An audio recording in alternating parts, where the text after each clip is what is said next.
জুলাই সনদের আদেশ জারি, নির্বাচনের আগে গণভোট সহ 5 দাবিতে ঢাকায় মহাসমাবেশের ঘোষণা দিয়েছে জামায়াতে ইসলামী সহ সমমনা 8 দল।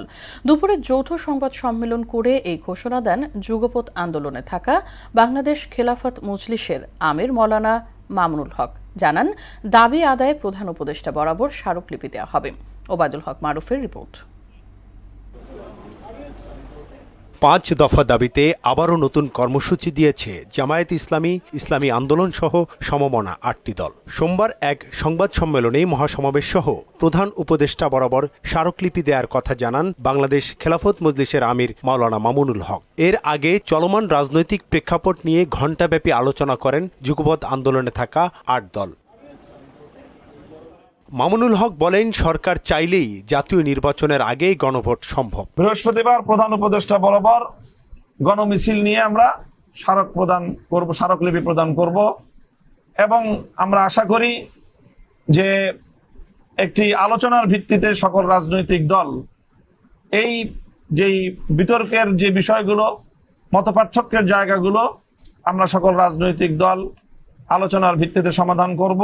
সমস্যা সমাধানে রাজনৈতিক দলগুলোর মধ্যে আলোচনার জন্য প্রধান উপদেষ্টার আহ্বানকে স্বাগত জানান জামায়াতের নায়েবে আমির আব্দুল্লাহ মোহাম্মদ তাহের। গতকালকেই একটা আলোচনার আহ্বান করেছিলাম দলগুলোর ভিতরে। আজকে উপদেষ্টা পরিষদ সেরকম একটি আহ্বানে সকল দলের কাছে জানিয়েছে। তারাও যদি একইভাবে আমাদের মতো সাড়া দেয় তাহলে আমরা সকলেই বসতে কোনো আপত্তি নেই এবং বসলেই আমি আশা করি যে একটা রাস্তা বেরিয়ে আসবে ইনশাআল্লাহ। ইসলামী আন্দোলনের আমির সৈয়দ রেজাউল করিম জানান, একই দিনে গণভোট ও নির্বাচন হলে জুলাই সনদ বাস্তবায়ন হুমকিতে পড়বে। আমরা একাত্রে বসে এই সমস্যাকে সমাধান করার জন্য আমি এটা সকলকে আমি উদাত্ত আহ্বান জানাচ্ছি।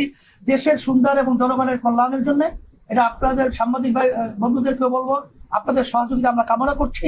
কিন্তু আমরা এই রক্ত এবং এই মায়ের কোল হারা সন্তানগুলো এবং চক্ষু হারানো, পঙ্গু হওয়া, এইটা আমরা বৃথা হতে দেব না এবং জুলাই সনদকে আমাদের আইনি ভিত্তি এটা আমাদের নিশ্চিত হতে হবে। আগামী নির্বাচনে ইসলামী দলগুলোর মধ্যে কোনো জোট নয়, বরং আসন সমঝোতা হবে বলেও জানান মুফতি রেজাউল করিম। একই দিনে গণভোট এবং সেখানে জাতীয় নির্বাচন। ওবায়দুল হক মারুফ, মোহনা সংবাদ, ঢাকা।